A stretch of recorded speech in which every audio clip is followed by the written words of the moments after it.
Welcome to the Northwest Bruin Football Show. This is Josh Robinson. I'm the head football coach at Northwest, and what a great show it is. It definitely didn't appear that as I sat up here and recorded this that it would be one of those moments where you really look forward to it. Things started really bleak. We just did not play well. We didn't execute. You can I blame everybody, the coaches, the players, the whole shebang. We just did not play well. I think the lull of what happened to us at Ringgold and how we all of a sudden turned real poor and gave up a lead. We flipped the script and did the same thing this week, but that hangover is from the bad feelings we got the week before may have trickled over to this game with a lack of confidence. Confidence is so important to young people, and all of a sudden when we scored, it's 28-0, and we scored, well, I think it's 6:10 left. It was 28-0. We scored, and it kind of brought everybody's morale up, and then from there, the defense produced some turnovers. The offense was really clicking, and we just really moved the ball and were able to score the football and able to get stops on defense, and none of that looked like it was even going to remotely happen the 2.5 quarters. So regardless of if we would have won, I would sit up here and say the exact same thing. We found out a lot about our young men and our coaching staff. I'm so proud of our coaching staff. I know when things are going wrong, the coaches in all levels of sports take a lot of heat and people are upset and those kind of things because we're all competitive and want to win.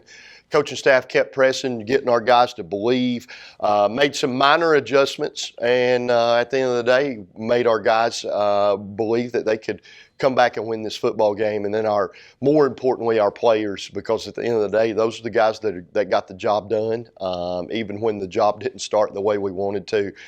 Played phenomenal. Still didn't play perfect, but just played a much better football game, what we had seen for 2.5 games prior to this. So it was a really interesting, I believe, talking to Mr. Adams and Coach Brooker and some other people that's been around Northwest a long time. It's not a record that's really kept, I don't think, but to the best of our knowledge, it's the biggest comeback victory in Northwest history. And then when you consider we did it in 18 minutes and 10 seconds, it's even more miraculous what we did. So regardless, we got down 28-0 and came back and beat North Murray Mountaineers 38-35, and our offense really struggled to move the ball, but then did a fantastic job, and that starts with Gavin Knuckles, as often it will. He went 26 for 43 for 345 yards and a touchdown with a 69-yard reception by Hudson Gray being the longest. I'll also go ahead and mention his rushing stats. He had 13 carries for 80 yards, with many of those just being quarterback scrambles. People have started dropping, they mix in blitzes, but they drop more, especially when you get behind. Most people do that, including myself, calling the defense. You're going to drop more people into coverage and try to prevent the windows from being as big. And Gavin's feet really kind of just opened everything up for us. He did a tremendous job. He's been a little reluctant, and we've been telling him, don't just tuck and run at the first sign of it, but when those openings are there, just go scramble, just go run. Don't take hits. Quarterbacks don't need to do that like the other guys. And he just did a fantastic job, really matured, and maybe this will give him the confidence he needs to excel the rest of the year, and I believe it will. He's a very good football player for us. Jacob Lee, a sophomore for us. Outstanding job. Came in, started the game, got 9 carries for 57 yards, ran really hard. He's going to be a great football player for us on both sides of the ball and special teams.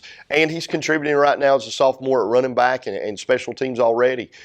His role will only grow. He's a fantastic young man, a really intelligent, and it's really nice to see guys like that succeed. And then the older guy, Cameron Collins, had 10 carries for 47 yards and 2 touchdowns. And Jacob Lee, being what he did, maybe pushed Cameron to excel as he should. He's the older guy. We want our older guys to play, but at the end of the day, we're going to play the best one. And Cameron finished that game fantastic for us. Nothing Jacob did wrong, but Cameron just played phenomenal at the end. Now the challenge for him is going to be putting that together 2 weeks in a row. as we go forward this week at practice as we prepare for Darlington. Mason Mays had a carry for 3 yards, and Caden Ramsey also came in from defense with 1 carry for 2 yards and a touchdown. Receiving wise, we're a little different than some other teams. We are not going to throw the ball every single time to the same people because we believe at the end of the day it may produce big stats, but we're going to be easier to stop. We like spreading the ball out, and the numbers we're about to call out are fantastic, and Hudson Gray led us with 8 catches for 173 yards and a touchdown. I believe that we could probably throw Hudson the ball along with several of our other guys every single play if we wanted to, but then we would be easier to stop when things get going tough. And the ability to spread the ball out led to a lot of success and really worked, and typically works on those years where we have good years. Kendris Douglas had 9 catches for 63 yards, doing a fantastic job for us. He continues to play well. His blocking and his effort have improved tremendously, and we're super thankful for those things, and it's what's got him on the field and got him the ball a little bit more. Cameron Collins came on with 4 catches as well, 53 yards, with the majority of those coming through by the end of the game or in that last 18 minutes. And I think Cameron accounted for basically 100 yards of offense and 2 touchdowns, with 90% of that coming at the end. So played a huge role in our victory. Isaiah Foster was a little limited this game, but came in and had 3 catches, 27 yards. He's another super talented guy we could throw the ball to a ton. And there's going to be times Hudson, I think, has been our leading receiver. I'm not real sure, 3 out of the 4 games or something like that, but there may be a game where Hudson only catches 2 and Isaiah catches 10. At the end of the day, spreading the ball around and being less predictable are the things that will make us successful. And Austin Cooley probably didn't have his best game, but his 19-yard catch he only had 1 catch for those 19 yards, was a huge play in the game and really got us going that led to a score. And then Mason Mays did a really good job. He continues to work and improve, and his role on defense is starting to pick up a little bit. He's just a sophomore and going to play a big role for us the next couple of years, as he came in with a catch for 12 yards. At this time, let's take a look at the first half highlights. Here we are taking the field. Raven Foster and the other Bruins running on the field early, and we end up causing a fumble right here. Miles Mays tips it away and ends up recovering the fumble and drop back to pass, looking for Jacob Lee, but end up catching it with Kendris Douglas, who ends up picking 6 to 8 yards up there for us. We fake a punt, miss a block, so they stop us, and then they're going on their quarterback runs, and you can see we're playing with a lot of motion early. And this is really a drive here that, I guess nobody wants to say this about another team, but North Murray did a great job on this one. This is not a lot of mistakes by us. This is more of them doing a good job in what they do. They come downhill and make good plays, and there's a good play by Hudson Gray. They end up scoring to go up 7-0. Here we are running a very similar play with a curl by Kendris Douglas and a catch. We end up punting this one away. I'm throwing it out right here. This young man for North Murray is really fast. He doesn't touch the ball very much, but does a good job for them. Good tackle by Lucas Amos. Here we have Dawson Whitmore blitzing and taking away the quarterback ISO that they were trying to run, and Lucas Amos ends up with the tackle. And here you can see our D-line pursuing, and ultimately Dominique Johnson comes in and Cade Parker comes up, and Miles Mays with a big hit to finish the tackle, and we go in to the second quarter down 7-0. Here they run a play. Sam Crossan's in on, does a magnificent job. I believe they ended up hitting it deep and scoring to go up 14-0 there. Nowhere really to throw it, and Gavin does a great job while he's using his feet, still looking down the field and be willing to scramble, but he throws one over their head, and Ken comes up with it. We end up going down, almost scoring, and ultimately do not get into the end zone, and then North Murray does a good job, and we make some mistakes, and they drive the field. There's a big tackle by Miles Mays, good pressure by Miles and Caden, fairly good coverage there by Raven Foster. They get down the goal line, and what a huge stop this turned out to be. 21-0. This is where our defense, I knew, was going to fight the rest of the night, even if we got beat by 50 or came back and won this football game. We got to stop on the goal line. 4th down there, Caden Ramsey kind of applies some pressure, and we've covered 15 out of the backfield, and we come down and we got a chance, and We catch the ball, we move upfield, and we get close here, and they've got 6 DBs in, and some people are going, well, why didn't we try to throw the ball in the end zone down 3-0? Well, when we're only going to get 3 for a field goal, it's 21-0, and I just so happen to believe in our young guys and what they have the ability to do, and if we throw it to the end zone in panic and they pick it off, run it back, that could be a huge play for us. Is the attempt of that field goal a reason that J.J. Plaza drove the ball home to win the field goal later? I'm not sure. I don't know the exact answer to that, but I know that that's definitely a possibility. And me believing, I'll never apologize for believing that kicking a field goal there will allow our young men to come back and win this game 24-21, because that's my mindset walking into the locker room. Is I believe in our young men, no matter how poorly I've done myself as a coach, my coaching staff may have done, or our players have played. I believe that our guys can come back and accomplish something. At the end of the day, ended up working out in our favor. At this time, let's look at our sponsors.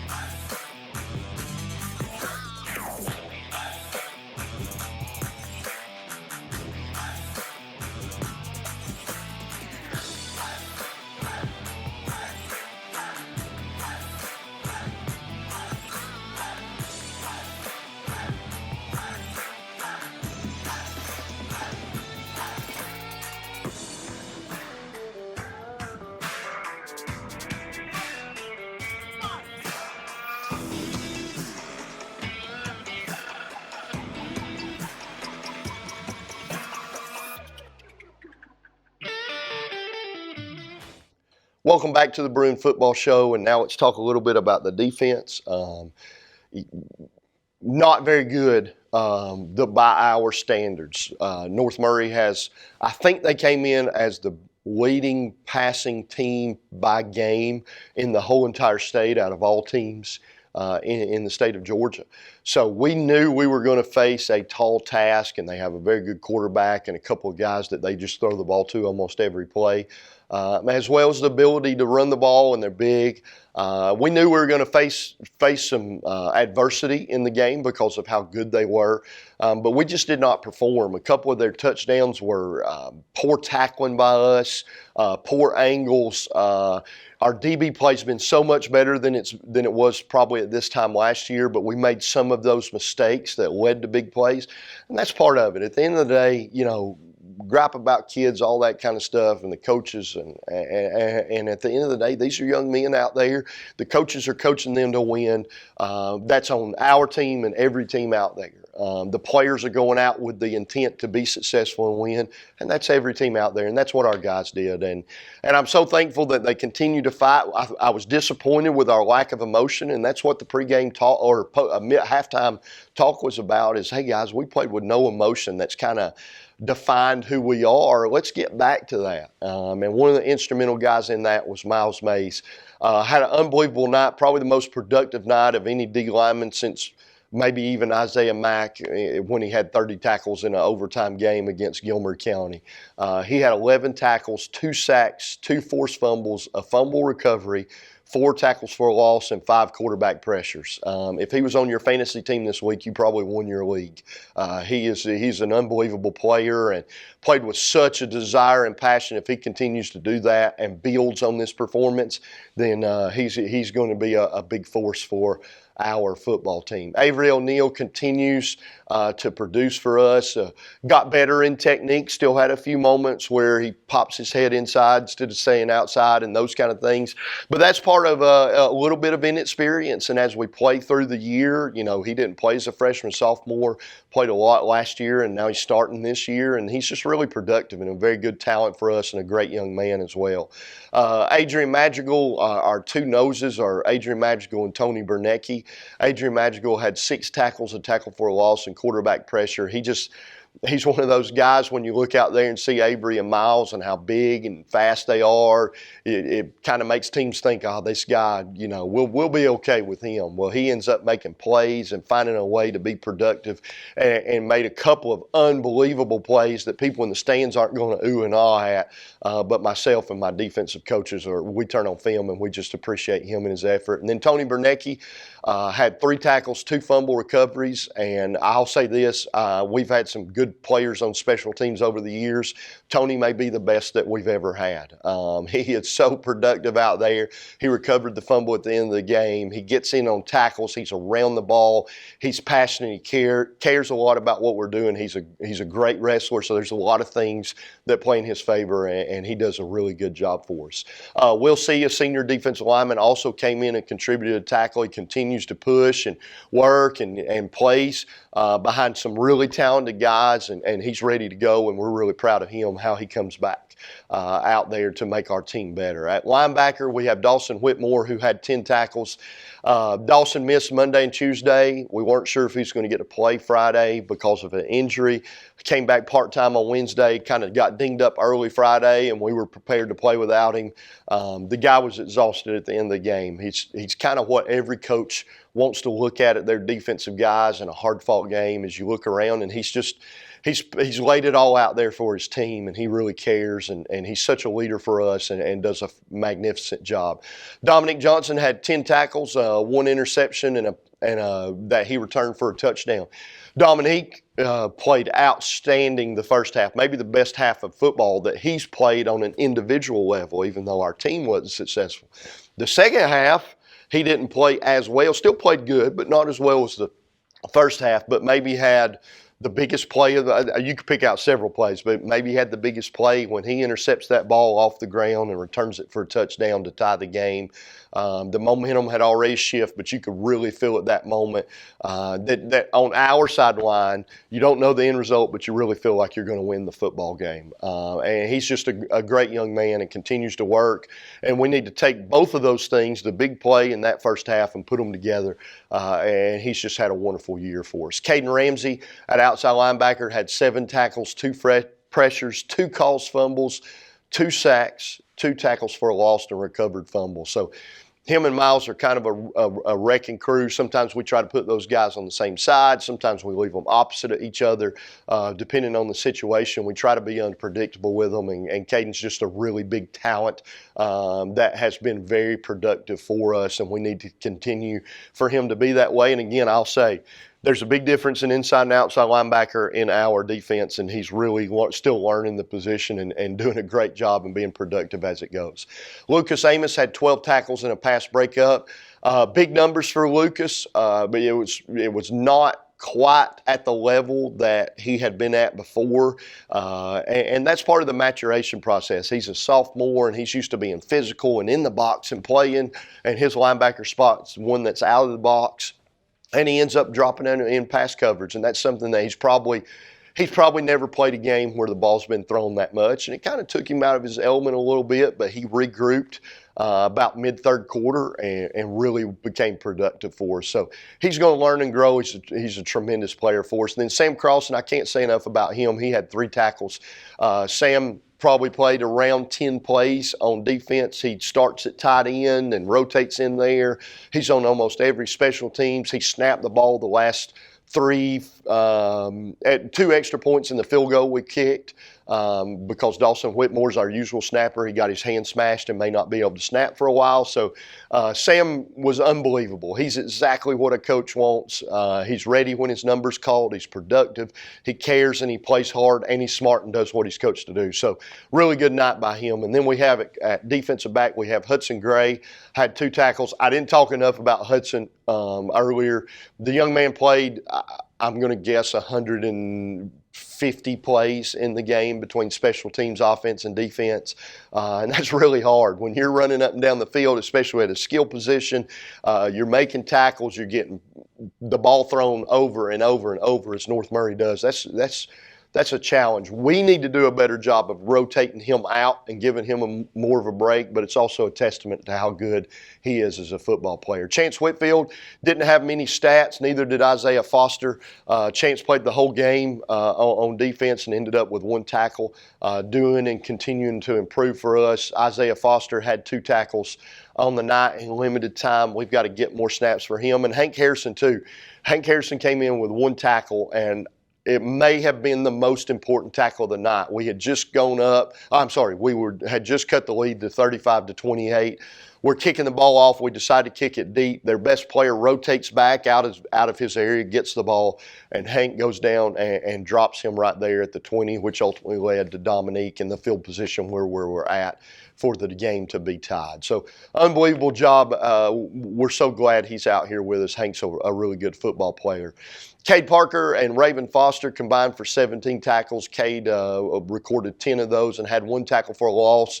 Kind of our whole secondary was a Jekyll and Hyde type deal. And again, Cade's a sophomore and he's learning. And probably had one of those Jekyll and Hyde moments where he played really good and would make a great play and the next play would just be okay, or he would make a mistake. But he came back and his strongest snaps were all at the end of the game, and the same thing can be said for Raven Foster. He's really our leader back there. He ended up with 7 tackles. He played poor technique, got beat deep, and he really let it affect him for a little while. But those last 2 drives, he was zoned back in, and he's got to learn to have that short-term memory. Everything's in the rearview mirror when you play at DB. And he's an emotional leader for us and did a really good job.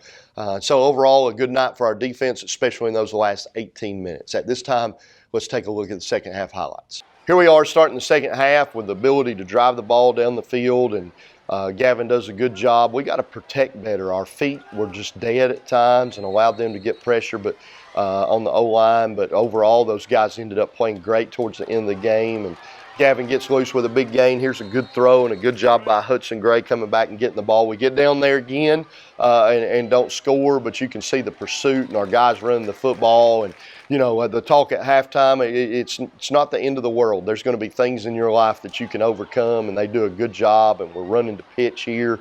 A little late to pitch. We need to get our guys there a little more, but overall our guys are pursuing. Good run by a really good player, but that's a great tackle by Cade Parker on him. They end up scoring on that drive to go up at 28-0, and at this point things are looking bleak, but a great catch, I believe, by Mason Mays out of the backfield. They had kind of took the curl away there, and he was able to make a big one. Then here's a huge one. I believe this was a 3rd down play by Austin Cooley. Ends up picking up a huge gain. Good read by Gavin, good delivery of the ball. Again, we got to do a better job of protecting him, and Gavin gets loose and ends up scrambling, and Kinkin ends up being smart and not really hitting the guy. We got a penalty for that the week before, and Mason Mays again on the carry, gets down inside of the 20, picks up a 1st down, and we're dropped back to throw, and here's Gavin being really smart again, running to the sidelines, getting out of bounds, and then really tough run by Cameron Collins. We put a big back in. Great drive, great assistance by Mason Mays on the drive for us, producing some yards. And good blocking by our offensive line. That's what's lost. We hadn't done a real good job up to this point, and now it's 28-7, and the defense is feeling a little bit better. We kick the ball deep. It's not the placement that we want, but there's Jacob Lee. I talked about him earlier. Fantastic job. Going to be a really good player for us. And great tackle by Dominique Johnson and Dawson Whitmore both. They picked up a 1st down, get a penalty. And here, Caden Ramsey causes the fumble with Mason Mays, or Miles Mays. And Caden ends up recovering it. And now we've got a little bit of excitement brewing on the sideline as we get down to the 25. Good throw and catch by Gavin and Hudson. Here you can see we're working it again. They kind of changed their coverage and how they wanted to cover the back out of the backfield, and Caden Ramsey picks up a score to cut it now 28-14, and now it's a ball game again. Now we feel good about our situation.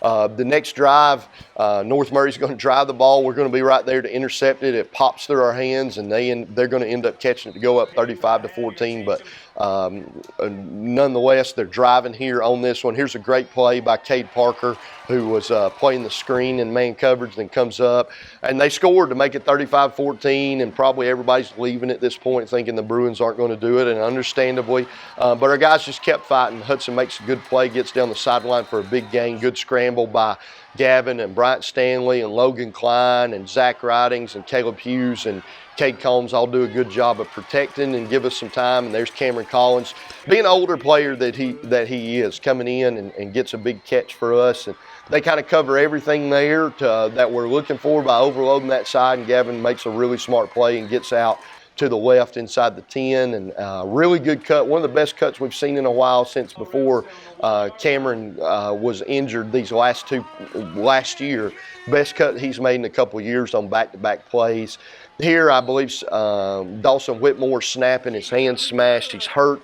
At this point, we're going to change Sam Crossan in, and people take that for granted, but such a huge play for him to come in. Lucas Amos has to make that tackle, but Adrian Madrigal pursues, and at this point, there's about 6 minutes left in the game. I've got 3 timeouts. We're debating on when to call them, and our defense kind of makes a stand here. We call a couple of timeouts or we call one timeout after this play and decide, okay, we're going to try to get them in 3rd and 4th, and we apply some pressure, and they tackle us as we're about to get a big play on the quarterback, and they end up throwing the ball on the ground, good pressure.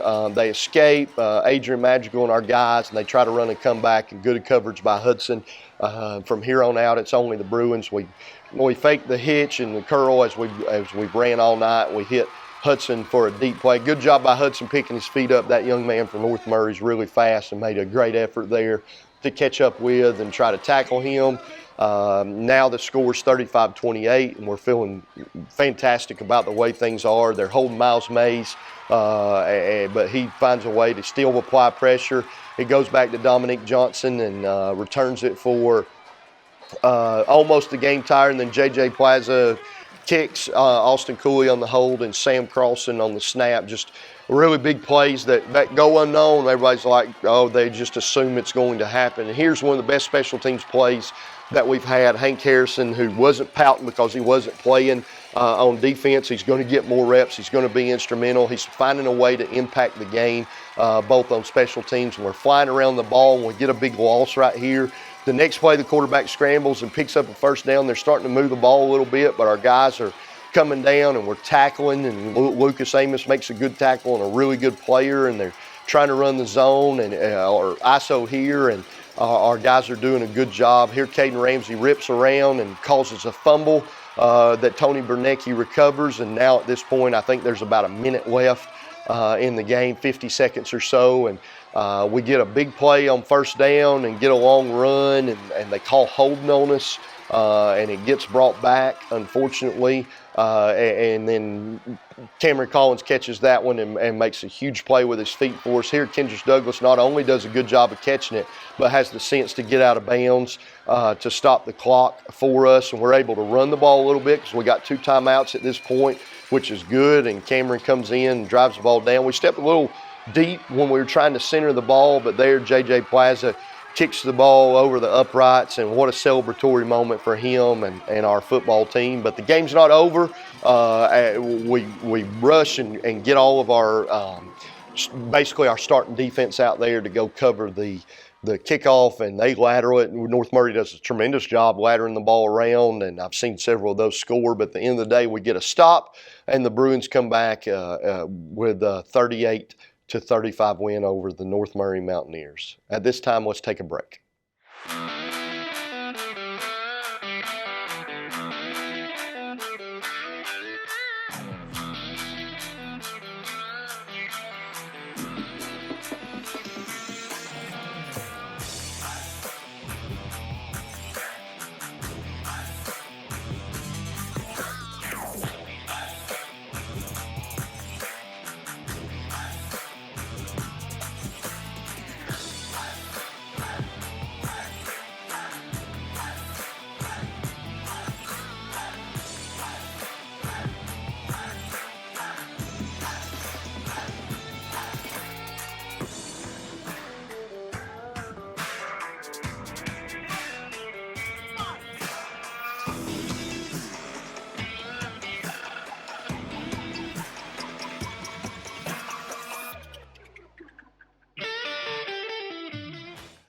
Welcome back to the Bruin Football Show. So, what turned out to be a bad beginning ended with a wonderful night for the Bruins. And even if we'd have lost the football game, we found out a lot about our coaching staff and our young men and their resilience to keep fighting no matter what the situation is. And at the end of the day, winning football games are really important and what we're building for as we move forward. But at the same time, these guys can draw back on experiences like this, tough practices, tough moments in their life when they face real moments in their life that matters with being a husband and a father, working at a job, all those things. And they can build back on this and look back and say, hey, I've got to really go to work when things aren't the way that I want them to be. This coming week, we have Darlington coming in. It's our last non-region game, really important, and then we'll have an off week. Overall, Darlington's really good. They got a big lead on us last year, 27-7, very similar to what we just faced. We closed the gap, got within, I think, a point, and then at the end of the day, we ended up losing at the end, and our guys kept fighting. And we're going to face a talented team. They're going to be well coached. Their head coach has a couple of state championships rings as a coordinator, does a fantastic job with his guys. They're going to be really well prepared. They're going to play hard. It's going to be a fun, physical football game. So we invite all of you out as we start to drift towards the middle of football season, unbelievably. This will be Game 5 and finish our non-region schedule off before we go on with our region schedule. So come out and support the Bruins and stay for the end of the game for these young men that are out there fighting, whether we're up by 50, down by 50, or somewhere in between. They really enjoy having everyone out there and the support that's given to them by our Bruin community. Until next week, this is Josh Robinson, Northwest Football.